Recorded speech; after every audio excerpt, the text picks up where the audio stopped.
अस्सलाम वालेकुम जी अज़ीज़ान मन।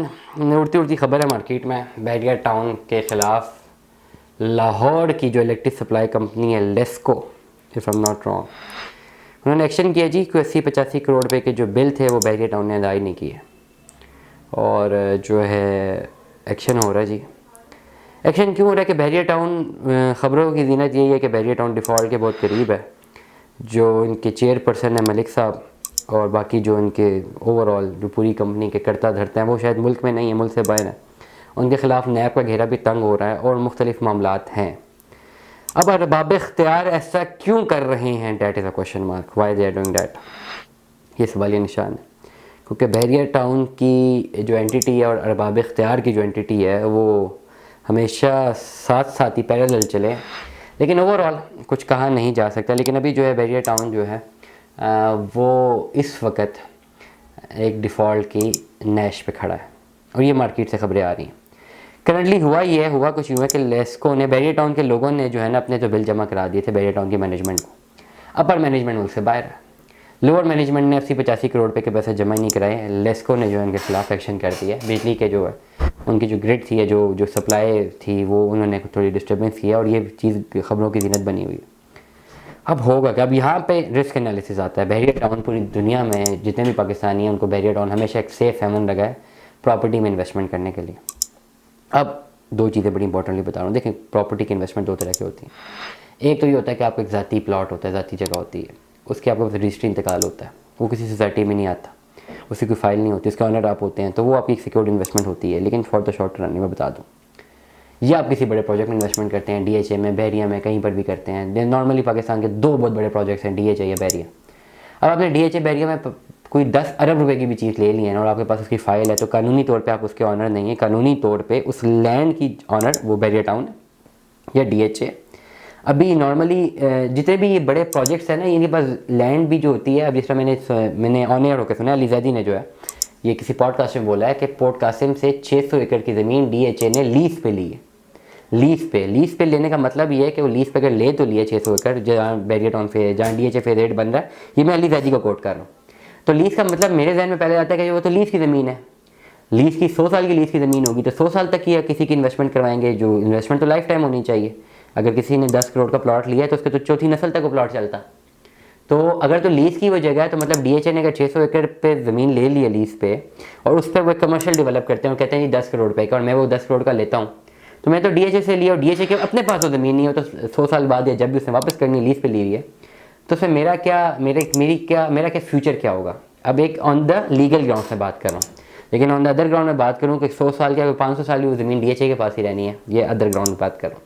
लेकिन इसमें होगा क्या, कानूनी तौर पे ज़मीन मेरे नाम पे नहीं है, ज़मीन डीएचए के नाम पे है। ये इसी तरह बैरिया टाउन की मैं बात कर रहा हूँ, ज़मीन मेरे नाम पे नहीं, ज़मीन बैरिया टाउन के नाम पे है। ऑल दो बैरिया टाउन सर्विसेज देता रहेगा, 10-15-20 सालों में देते रहे हैं जी, ठीक है, आप उसके मालिक रहे हैं, उसकी मार्केट भी है, बेच भी सकते हैं, उतने ही पैसे आपको लिक्विफाई भी हो सकते हैं। 10 करोड़ की चीज़ आप 30 करोड़ में भी बेच सकते हैं, ये सारी चीज़ें होती हैं। लेकिन येट अगेन आप कानूनी तौर पर उसके मालिक नहीं है। अब होता क्या है, अब डेफिनेटली बैरिया की ज़मीन, अगर बैरिया डिफ़ॉल्ट करता तो क्या होगा, जितना बैरिया है वो कंपनी के नाम पे सारी जगह है, जितने लोगों ने रजिस्ट्री इंतकाल ले ली, डेट्स एन अदर मैटर। अब जितने नहीं लिए, कंपनी के नाम पे जगह है। अब कंपनी के नाम पे जब जगह है सारी की सारी, तो वो जो उन्होंने पेमेंट्स जिसको देनी है, अगर ये पेमेंट्स नहीं कर पाएंगे तो जो इनके पास एसेट्स होंगे वो लिक्विफाई होकर उनमें डिवाइड हो जाते हैं। तो इसमें जो आपने अरबों रुपए की, करोड़ों की इन्वेस्टमेंट की होती है वो हट जाती है। अब ये एक माइंड सेट है, ये ऐसा है, कानूनी तौर पे तो ये एस्पेक्ट्स हैं। ऑल्दो ऐसा नहीं होता, रोक लिया जाता है। अभी जरदारी साहब प्रेसिडेंट बने हैं, बड़ा ताल्लुक रहेगा इनका मलिक रियाज साहब के साथ। मैं अगर पॉलिटिकल बात करूँ, कैसे डिफ़ॉल्ट होने देंगे, मलिक रियाज को नहीं होने देंगे।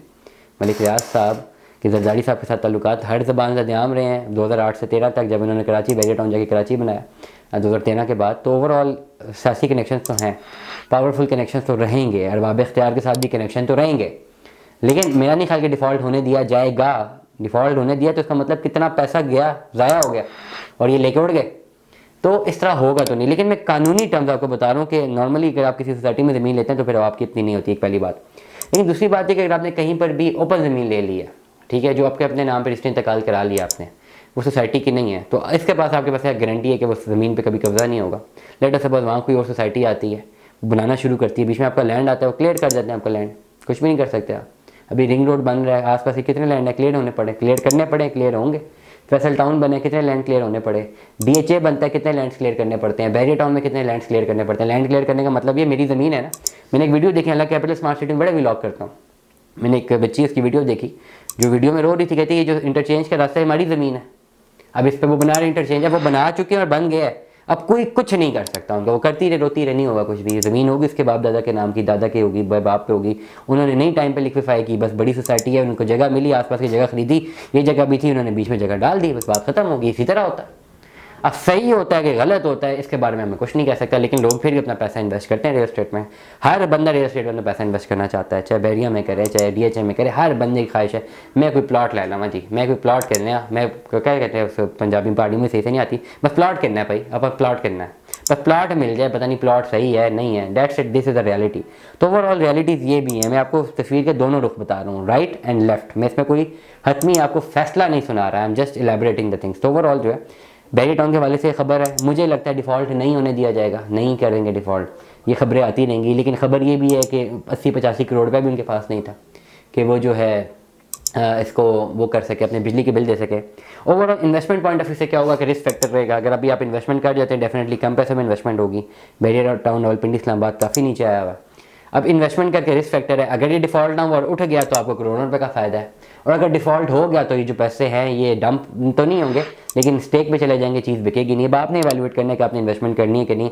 हमने तो आपको तस्वीर के दोनों रुख बता दिए हैं। इस बातों में से, इस व्लॉग में से आपने खुद इलाबोरेट करना है।